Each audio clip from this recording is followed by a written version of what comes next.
G'day, you gorgeous human, and welcome back to Politics Made Okay. Yeah, you're noticing it, aren't you? I just don't know what to tell you at this point. Last week it was this, and this week it's this. It makes you wonder if this face was just meant for radio. To be clear, I'm totally fine. I just took a tumble off an electric scooter. So these are all over Canberra. You can rent them out. It's very convenient. Ooh. Politicians definitely use them, to get around after a night out. I'm just going to let you take a moment to imagine that. Besides all of my misadventures, I actually do have some real stuff to talk to you guys about. Sitting weeks are back, laws are being debated, climate change is still the dominant topic, and both parties are preparing for, drumroll please, the federal election. Heaven help us. So when will it be? What's it going to be about? And who do I reckon's going to win? I'm going to answer all of that and more in this week's show of PMO. Yep, I have really been in the war.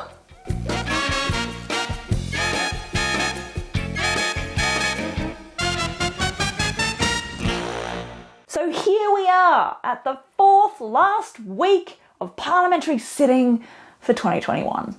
Yeah, I'm totally not counting down the seconds. For the record, there's 560,000 of them left. Anyway, there are a few things going on. The big debate this week, as it has been every single week this month, is climate action. If you want to know what's going on with that and this whole net zero by 2050 debate, go back and watch the last two episodes of PMO. Because I just can't do it again. It's seriously, it's like Groundhog Day. Groundhog Day. Groundhog Day. So what else besides climate came out this week? Well, leader of the Federal Labor Party, Anthony Albanese, said something that kind of caught our attention on Tuesday morning. He made the comment in the party room, which is not nearly as much fun as it sounds. Far from partying, the party room is where, you guessed it, the parties meet and discuss things like legislation and make speeches, blah, blah, blah. Yep, so much fun. So both parties do this on the first Tuesday morning of every sitting fortnight. They get together, chat about this stuff, and then brief us, the media, on what was said. And in Labor's party room, there was one big message. To prepare yourselves for a December 11 election. Oh, what a way that would be to end 2021, right? But how likely actually is it? The short answer is not very. An election campaign goes for at least 4 weeks, and the election itself will always happen on a Saturday. Now, during the month-long campaign, parties drive and fly all over the country, and us journos go with them. Now, that kind of campaign would be very hard to do for a December 11 election. And that's because, of course, of those pesky borders. 2 really important states both parties need to win over are WA and Queensland. They both have a handful of seats that could really go either way and pretty much decide the election. And, coincidentally, both states have their borders closed until after December 11. Queensland said that they're going to open their border on December 17. And WA? Well, WA doesn't have a date. In fact, the state government said that the border could be closed until, April at the latest. Yeah, I guess I'm never going home. Now the PM knows there's just not much he can do about that. There's an election due sometime between now and May. Are you expecting to be able to campaign on the ground here in Western Australia? Well, it's not really up to me, is it? That's up to the WA Premier as to whether he opens the borders or not, to anyone from the eastern states, and their decisions that he'll take in WA's interests, and I understand that. The other reason why an election probably won't happen in December, or January for that matter, is one I think you're really going to agree with. And that is that by that point, we are just all so totally, absolutely done. Getting people engaged and listening to political talk is hard when they've checked out for Christmas and, if we're honest, most of January.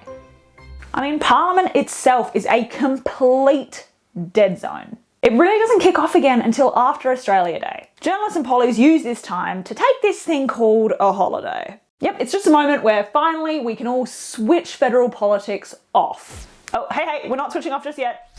Thank you. So, when will the election probably happen? The latest you're going to be going to the polling booth is Saturday, May 21.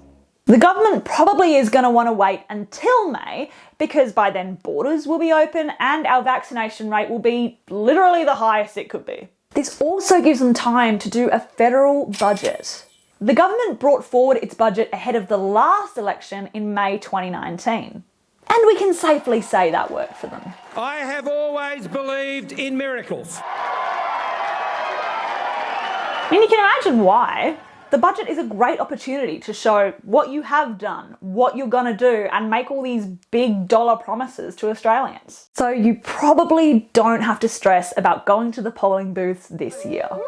But you might be wondering, why then did Albanese make that call? Well, a key reason is that it's kind of a message from Labor to the government. And that message is that they would be totally prepared and absolutely not caught unawares if the government called an election for December 11. Which, from my conversations with Labor people, is definitely not true. Yeah, they'd really be left scrambling. So it's kind of like political chicken. Labor's just like, yeah, we've been campaigning hard in WA and Queensland over the past few weeks. If you want to call it for December 11, go on, do it, fine, do it. Yep, and despite all that posturing, in reality, it would absolutely not be fine. So what are going to be the big issues when the election does come around? Well, the key ones are probably COVID, childcare, and climate. Yay, the 3 Cs. Now, the government is going to be telling you that they got you through these mad 2 years of pandemic and Australia did okay. While Labor is going to tell you that the government didn't actually do that well and they stuffed up aged care, the whole cruise ship debacle, and got us into a mountain of debt. Both parties have also made childcare a really big part of their platforms. Now, Labor has put a lot more money on the table to reform childcare. But the government's arguing that Labor's plan would benefit people that don't really need it, like those in the top tax bracket. Wouldn't that be a nice place to be?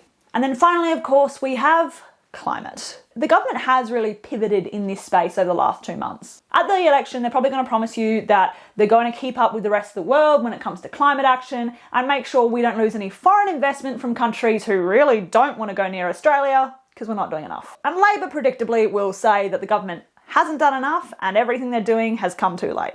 And that brings us to the final question. Who is going to win the next election?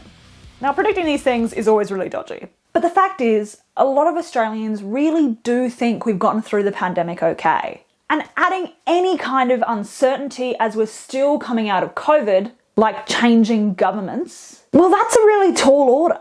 And it's one I personally don't think Labor can reach. That said, we all got it wrong last time when we thought the coalition was going to lose the 2019 election. And here we are. But I want to know who you think's going to win. And do you agree that we're not going to be heading to the polling booths until May? Leave your thoughts in the comments below, subscribe to the channels, like, follow me, read my yarns, and I'll catch you next time on Politics Made OK.